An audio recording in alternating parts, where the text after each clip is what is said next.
જે વ્યક્તિનું મૃત્યુ થયું હોય એ ફરી જીવિત થઈ શકે ખરા? આ સવાલ અહીં એટલા માટે ઊભો થયો છે કારણ કે 54 વર્ષ પહેલા મૃત્યુ પામનાર વ્યક્તિ ફરી જીવિત થયો. તેના નામની જમીનનો દસ્તાવેજ પણ કરી નાખવામાં આવ્યો. ત્યારે કેવી રીતે કાયદાની આંખમાં ધૂળ નાખી અને આચરેલા જમીન કૌભાંડનો પર્દાફાશ થયો.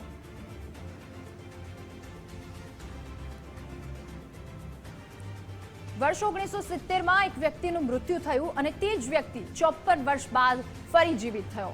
તેના નામને જમીનનો દસ્તાવેજ કરી દેવામાં આવ્યો. આ બનાવ બન્યો છે દેવભૂમિ દ્વારકા જિલ્લાના ખંભાળિયા તાલુકા હર્ષદપુર ગામમાં, જ્યાં એનઆરઆઈ કાંતિલાલ પ્રભાશંકરની માલિકીની જમીનના ખોટા દસ્તાવેજ બનાવી આચરેલા કૌભાંડ પરથી પડદો ઉચકાયો. આ મામલે મૃતકની સંબંધીના ફરિયાદના આધારે ખંભાળિયા પોલીસે 7 પૈકી 4 આરોપીઓની ધરપકડ કરી છે. પોલીસ તપાસમાં મહત્વના ખુલાસાઓ પણ થયા છે. આરોપીઓએ મૃતક વ્યક્તિનું નકલી આધાર કાર્ડ, ચૂંટણી કાર્ડ અને પાન કાર્ડ પણ મળી આવ્યું. આ કૌભાંડમાં 20 થી વધારે લોકો સામેલ હોવાનો આરોપ પણ છે. કાંતિલાલ પ્રભાશંકર જોશી જે સ્કોટલેન્ડની અંદર રહે છે અને 1973ની અંદર એક્સપાયર થઈ ગયા છે અને એમની જમીન ખંભાળિયાની અંદર આવેલી છે, આશરે 5 વીઘા જેટલી અને 7,000 કરોડ રૂપિયા જેવી એની કિંમત થાય છે. આ જમીનની અંદર ફરજી કાંતિલાલ પ્રભાશંકર ઊભા થઈ અને આ જમીનનો દસ્તાવેજ બોગસ બનાવેલા છે અને આ બોગસ દસ્તાવેજોની હાલની તારીખે પોલીસ તપાસની બધું ચાલે છે. આ તપાસની અંદર જે આમાં હોય ગુનેગારો, એ ગુનેગારોને પકડી અને એને સખત સજા થાય અને એની સામે કાયદેસરની કાર્યવાહી થાય. તેમજ રેવન્યુ ડિપાર્ટમેન્ટની અંદર પણ કાયદેસરની બધી તપાસ થાય અને એની પણ કાયદેસરની કાર્યવાહી થાય એવી મારી અપીલ છે. એનઆરઆઈ કાંતિલાલ પ્રભાશંકરની જમીનના હાલની કિંમત 7 કરોડથી પણ વધારે થાય છે.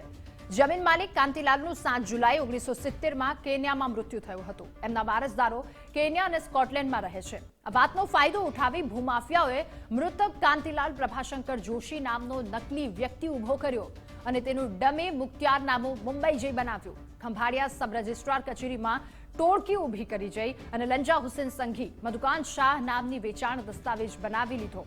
આ કૌભાંડની જાણ જમીન માલિકીના ભાણેજ રશ્મિભાઈને થતા તેમણે પોલીસ સ્ટેશન સહિત રજિસ્ટ્રાર કચેરી, મામલતદાર અને કલેક્ટર કચેરીએ ફરિયાદ આપી. જો કે એ વખતે કોઈ કાર્યવાહી ન થતા ભૂમાફિયાઓની હિંમત વધી.